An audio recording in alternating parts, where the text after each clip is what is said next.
Thank you, Andrew. And we have more storms coming our way today, but last night's wind and rain certainly left their mark on our Quad City area. News 8's Emma Bucher is in East Moline neighborhood right now on the scene of some storm damage. Emma, what are you seeing this morning? Yeah, good morning, Joe. So like you just said, we are in a neighborhood in East Moline right now, where if you could see right here, there is a major tree limb that fell down last night in those high storms with those strong winds. We are on the intersection of 17th Street and 36th Avenue. And right now our photographer is kind of taking a look. If you could see, the tree limb has been cut up into some smaller sections. So somebody has been by to kind of take care of this. But if we take a look up right here, we can see the areas from this big tree where that limb did fall. So we can look at the bigger stump there where it clearly broke. But if we even take a look up further, we could see some of the smaller branches broke off as well. And we were pointing out that it was pretty interesting. If we take a look at the power lines, we could see a little bit of like bark residue almost on the power lines, but they are not severed. When we got out here about a half hour ago, there was a Mid-American Energy truck out here. I was asking the technician if there was any power outages in the area. Thankfully, he said no, this neighborhood does seem to be unaffected, but obviously unaffected other than the massive tree limb that is here blocking the road. So there's still no timeline on when this will be removed, if it'll be done by the neighborhood or by the city, but that is what just one neighborhood in East Moline is dealing with right now. But we're actually going to take a look at some other damages from last night's storm right now. So we're going to pull up some video that you guys at home sent us, which thank you for that. We always appreciate it. So we're going to take a look at this. So there were a lot of downed trees and limbs around the Quad Cities.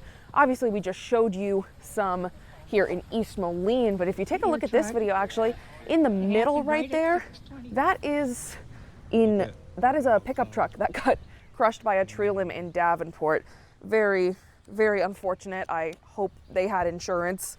And then we're also going to take a look as the clouds were rolling in and these storm clouds were rolling in throughout our area. We saw some shelf clouds or wall clouds. I'm not entirely sure what the term is. Andrew, you might have to answer that question for me later. But these videos are coming out of Bureau County, Geneseo, and we saw those clouds really rolling in. So again, thank you guys at home for sending us in.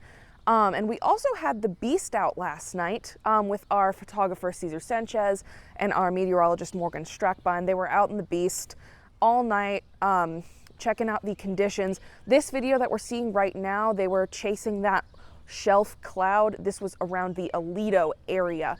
Now, it was definitely a very busy night. I imagine they're going to be out again tonight tracking some of these storms.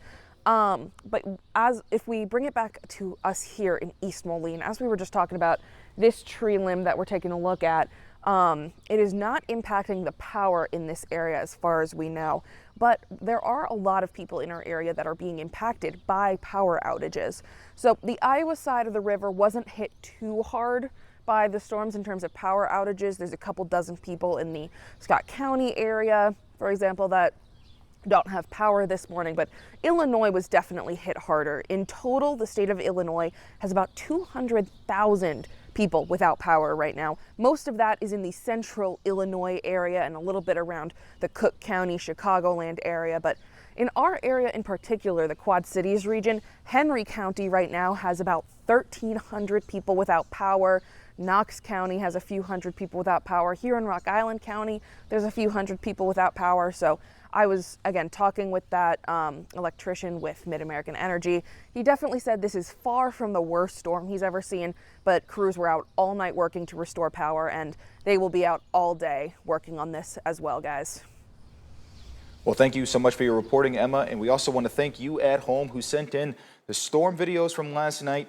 If you see severe weather that's happening near you, you can share it with us here at News 8. Some details to do so on your screens right now. You can send us your severe weather photos or videos by texting 309-304-0888 or sending an email to news@wqad.com.